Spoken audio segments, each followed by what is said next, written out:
when one assumes the mantle of the villain. The brilliance and the talents can often be overlooked by the shadows and disdain cast upon them. At the height of his career, Adrien Broner was undeniably a real problem. After securing the WBO Super Featherweight World title, he moved north to the lightweight division to challenge the reigning WBC Champion Antonio DeMarco. DeMarco, a rugged Mexican brawler, was in the midst of his third title defense, having previously claimed the title by upsetting Jorge Linares by stoppage.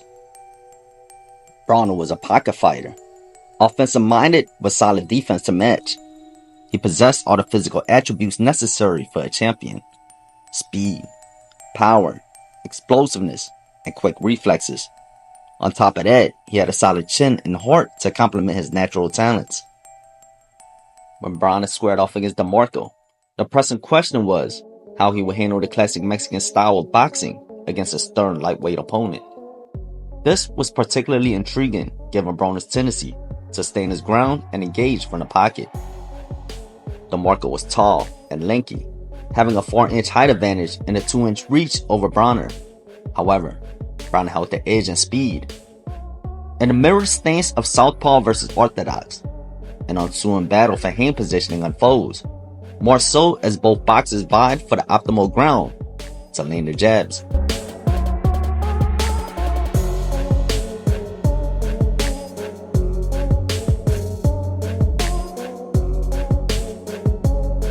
To successfully land his jab against DeMarco, Broner aimed his jab over DeMarco's.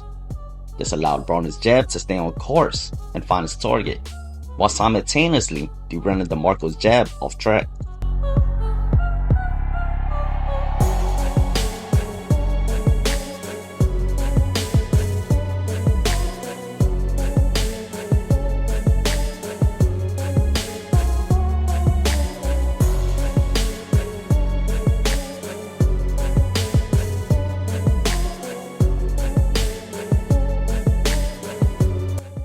By gaining the upper hand position in the hand fighting exchanges, Broner was also able to use his hand traps effectively, setting up follow-up punches.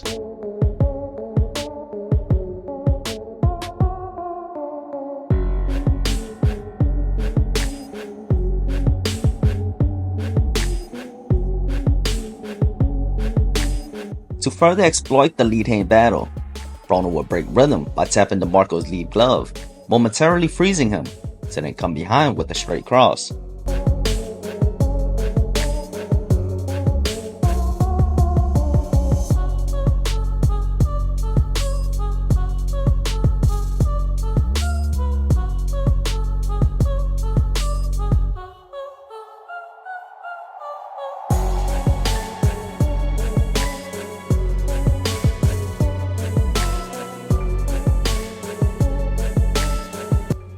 Then he would tap the lead glove to go underneath with his jab, drawing DeMarco in, only to be pulled into a counter.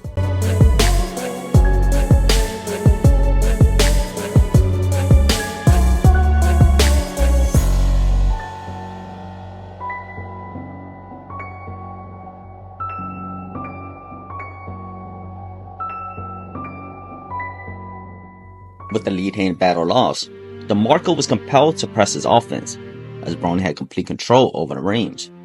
The challenge for DeMarco was Broner's tight defense. He employed a hybrid of a high guard and shoulder roll. This defensive style enabled Broner to hold his ground and capitalize each time DeMarco opened up.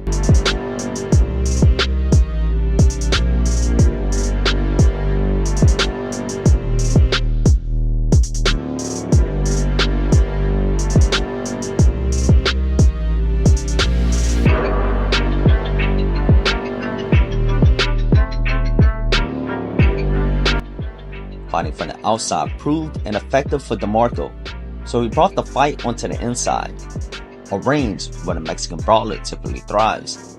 However, this is where Broner truly shined. He was adept at fighting from all ranges, and his shoulder roll was particularly effective in close quarters, allowing him to maneuver fluidly in tight spaces. Broner used his elbow to create just enough space to slide his punches in. For those who haven't boxed, it's truly hard to grasp how truly remarkable it is to be able to generate power in such confined spaces.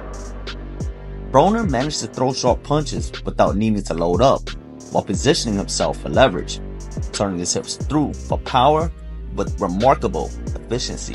We've got a fight breaking out in Atlantic City with a minute to go in round punches. Broner, now DeMarco tries the left uppercut. Good body shot with the left hand by Broner. Another upstating DeMarco with uppercuts. Yeah, because his hands are so much more quicker than DeMarco. DeMarco can't win that fight like that. He can see everything coming and counter it. And he's throwing great, causing DeMarco a lot of problems. The ability to flow seamlessly comes with confidence and keen recognition of patterns, and anticipation of what's to come. It involves understanding which punches pose a threat from specific angles or positions. After Broner let his shots go, he rolled with DeMarco's punches in return, without needing to pull out of range.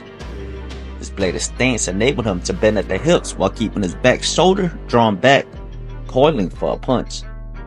The Philly shell defense also provided Broner with full vision, allowing him to perceive and react to incoming threats. This requires immense concentration and exceptional reflexes. What do you think the warning was, Roy? Well, it's just when he got close to him, he realized that his hands were too quick. Don't stay away from him. Get close. Leaving to Broner, come on in, I want to fight.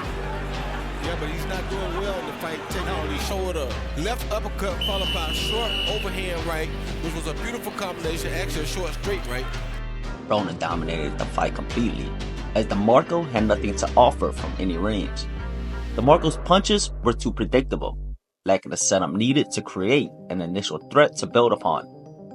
Broner's punch placement was exceptional, targeting both head and body, and he struck from every angle, down the middle, underneath, and around the guard.